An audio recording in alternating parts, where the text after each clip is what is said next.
kyenjagadde okugamba parliament ng'essiga erikola amateeka bagezezzaako okubaako kye bakolawo. Mu kiseera kino olaba tulina etteeka erigaana ebikolwa eby'okutulugunya abantu. Era etteeka eryo ligamba nti oyo atulugunya munne katugambe nga oba mu poliisi oba mukwata mmundu n'omulala yenna asobola okuvunaanwa ng'omuntu. Ekyokubiri, omuntu akwatiddwa n'atulugunyizibwa naggulwako emisango. Okutulugunyizibwa kw'ensonga esobola okuleetera emisango egyo okusuulibwa mu kasero. Oba onfuna nti bwe baba bakutulugunya kyogere mangu okulinnyirira eddembe ly'okwo. Omulamuzi asobola okyesigamako n'agoba omusango. Ekyennaku nti waliwo kye tuyita impunity obwanantagambwako.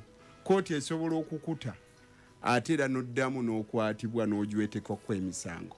Ekirala kyenjagala okwogerako kivudde mu bigambo bya Honorable, omusango gwa treason gwali gwa bbeeyi nnyo nga guwa ekitiibwa munnabyabufuzi. Okugukuteekako gukuteekako bakiba kitegeeza oyagala kutwala gwali muzito gwali gwa bbeeyi gwa kitiibwa. Kuba omuntu ayagala okulya entebe oba munene bagubajjako bannabyabufuzi b'omu Africa naddala abafuzi ab'enkano bagujja kuba bavuganya. Manyi gwe babateekako kati baguyita terrorism. Kuba guli bwe baguzanga nga bwodduka n'ogenda mu ggwanga eddala bateranga nnyo okuddukira Sweden n'ewalala. Tebakuzza bagamba gwe olwanisa fugabbi. Naye buli lwe lwodduka n'ogenda mu ggwanga eddala nga oliko terrorism butujju buli akulabako akwenyinyala agamba oyo asaana kukola ki.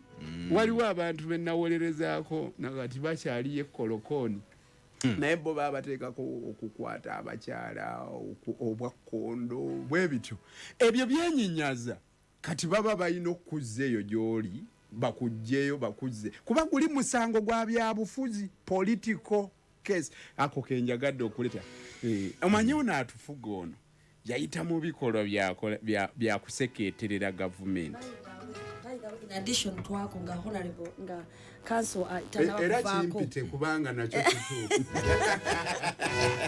Enti kituufu by the way nekuba no abakwatibwa ebyobufuzi basobola okuyoola ne bakutwala ku police.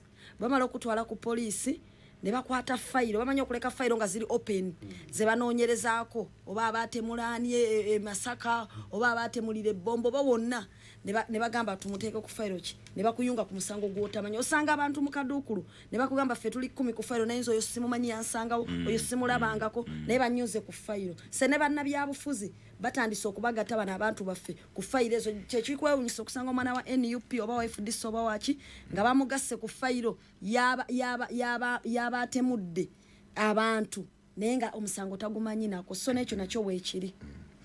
Amina kale ampuliza katugende mukumula butikomawo tugenda komawo tutunulire ku nsonga y'enkozesa y'emmundu efuuse ekirala mu ggwanga lino.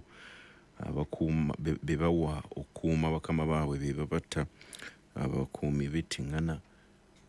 Obukoowu buno bujja lwaki? Ampuliriza wetugenda okutandikira katunanya.